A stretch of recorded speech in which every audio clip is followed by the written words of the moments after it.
Good afternoon, Jason here, Birchfield Family Farm.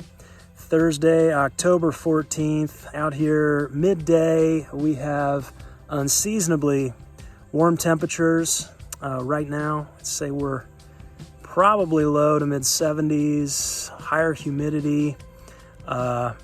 Just really keeps this grass right on a growing, which is fine with me. It's less hay we have to feed. Hey, today we're headed out into the bush. The kids and I are gonna cut down a larger white ash tree that's dead. If you'd like to see that, stick around.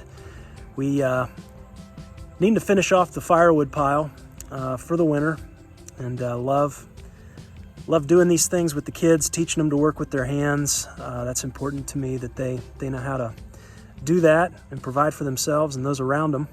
We're gonna head down there real quick before we do. I guess I should probably say none of this is intended to be any kind of pro advice or whatever. We're just some hillbillies out here messing around. So just for entertainment purposes only, not intended to be any kind of tree advice or what have you. So let's get out there.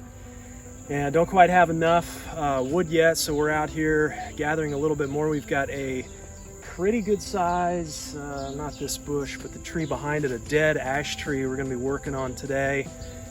Dead trees can be very dangerous just because there can be stuff at the top that falls. If we don't get this tree soon, it's gonna get too spongy to use. So gonna take you with me here as we cut this down. We're gonna be using the Husq 395 XP.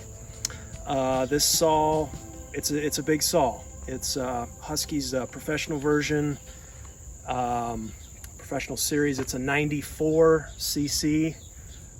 Always chuckle a little bit about that.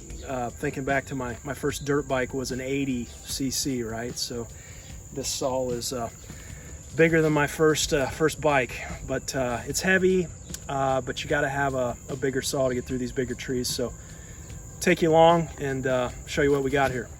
Okay, here's our tree today. You can see we peeled some of the bark with a hatchet just to go a little easy on the saw chain and dulling, but it's pretty tall, bare as bones, no leaves. Definitely good and dead. And you know, the advantage to getting a dead tree like this, well, I mean, it's going to come down anyway, but we're going to use this wood early on. This wood should actually be a little bit drier, moisture wise, because it is dead, than a live tree. And I just want to make use of it. It's gone here. We get the cattle back down here in this area, and the kids come down here and play too. So it just needs to come down. I do not like taking dead trees down, just because I'm not sure if you can see up there, but all the way at the top, see those branches that are just super dead. I mean, the whole thing is dead, but you get working on this, and vibrations from the saw, that type of thing can bring, stiff wind. We don't have any wind today, but that can bring those branches down, those dead branches. And they say, it only takes like a 1-inch branch to actually pierce a human skull if it falls. So yeah, got the old hard hat out today,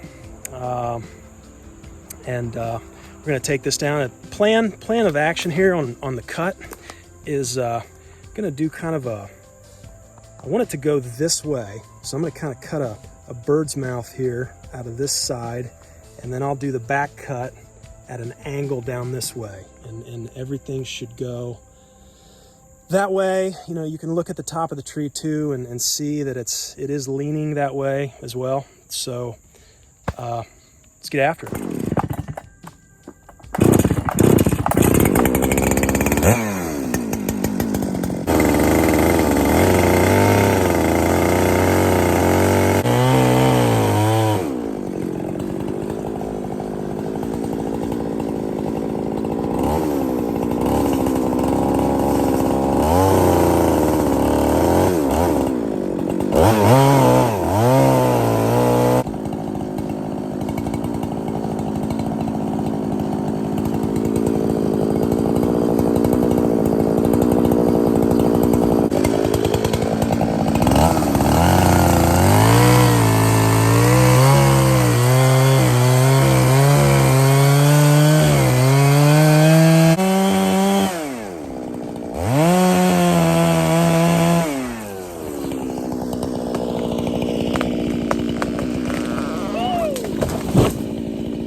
Okay, pretty good sized tree here. You can see, can't see from there, but let's see what we got on diameter. 23, almost 24 inches. So pretty good sized tree. See all the way down the log there. I had the kiddos stashed up by the barn. I told them to take cover. They could watch it falling, but when it hit the ground, I wanted them to tuck behind the barn, just because again, on these dead trees and the ends, the tops hit the ground and it like explodes, and all of that, a lot of that can shoot out that dead stuff. Just not a safe situation. I am glad to have this thing on the ground. Okay, so just checking this thing out here. Pretty run-of-the-mill, characteristic for a dead tree. Look at all these pill bugs in here. The bark is just falling off. But you can see here at the top, walk around what I was talking about. And again, I'm not sure if I mentioned it, this is a white ash tree, which is very susceptible. It has been susceptible to emerald ash borer. That's what's killing these trees. But you can see here, there's the top. We landed up there, and then it looks like when it hit, I mean, this whole middle section just split. And check this. I mean, that is pretty spongy wood. I'm not sure a lot of this is going to be good for burning. If it gets too spongy, and you're just not going to get the BTUs off of it as if you had cut it when it was wet and dried it. But you know, we'll give it a shot. Look at this area here. Might have some wildlife down in there, but yeah, look at this. I mean, just, oh yeah, this whole middle of this thing, it'd be great compost, huh? Look at that. Wow. So who knows how far down this thing is rotten, but we'll give this saw log a cut here, some cuts, and see what we can do.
Good work.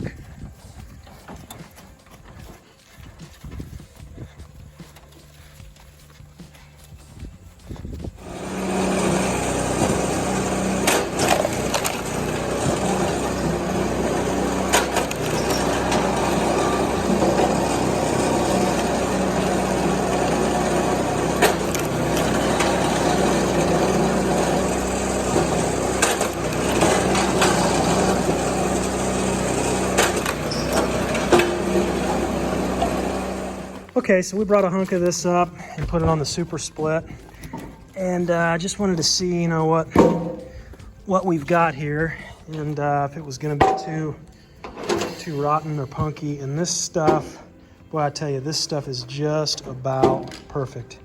It's a little bit lighter, and you can tell that it's dead, but it's not. It hasn't got to where it's spongy yet.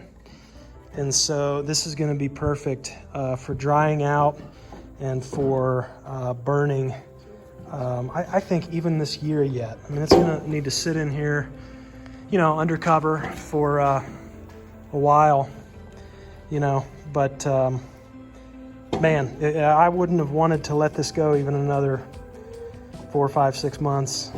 It's that far gone. But I think we got it just in time. So we'll get this stuff split up. And gonna stay warm this winter. Say hi, Sarah.